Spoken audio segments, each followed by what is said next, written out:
Hey everyone, this is my pull list for June 13th, 2018. Um, some of these comics are from last week. I didn't go to the store, and this is what I'm getting. So we got Immortal Men number 3, New Age of Heroes. Really psyched about what DC is doing with their New Age of Heroes. I think they're basically taking advantage of Marvel, kind of destroying what they're doing with their characters, and DC saying, well, we'll make our own version of your characters and show you how it's done. And Mortal Men is very interesting. I'm excited to see where it goes. Next is Unexpected. And this is a book that was unexpected for me. I didn't know anything about it. Still don't know anything about it, but I'm going to try it out. And it's kind of cool sometimes to just get something blind and see if it's any good and just have something totally new. Flash is actually a comic I pick up for my friend's daughter who likes the Flash, and I just like to encourage just the comics hobby. It's something that we should push, not push, but we should encourage others to check it out and see if they can find the enjoyment that we fans and have. Red Hood and the Outlaws, number 23. Hal Jordan and the Green Lantern Corps. I normally really hate variant covers. That got me out of comics back in the comic crash in the 90s. It's kind of sad to see that the industry has actually doubled down on variant covers this far in the present. But it's if you're gonna do variant covers, do them like DC's doing. These are just outstanding, and Green Lantern's not even the best example. The Flash variant covers are out of this world. Speaking of variant covers, the new Batman 48.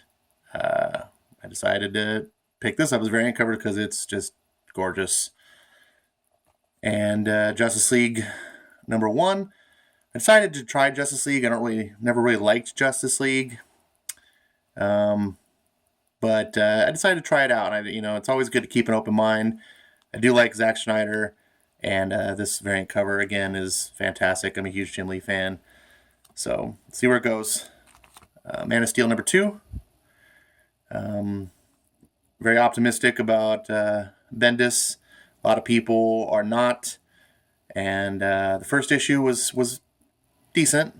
It's too early to tell where this is going, but I think that this.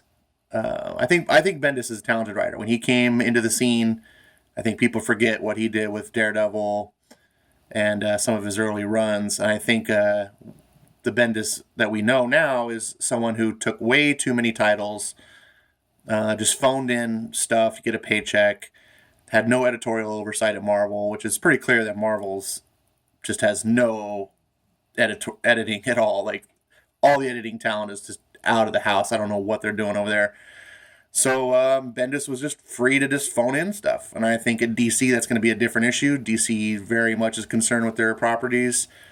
And they've shown that they have a plan. And, they don't always succeed.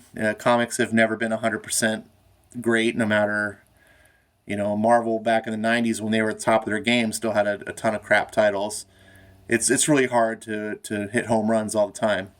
But I think Bendis is going to go back to at least closer to what he used to be. And hope I'm right. We'll see.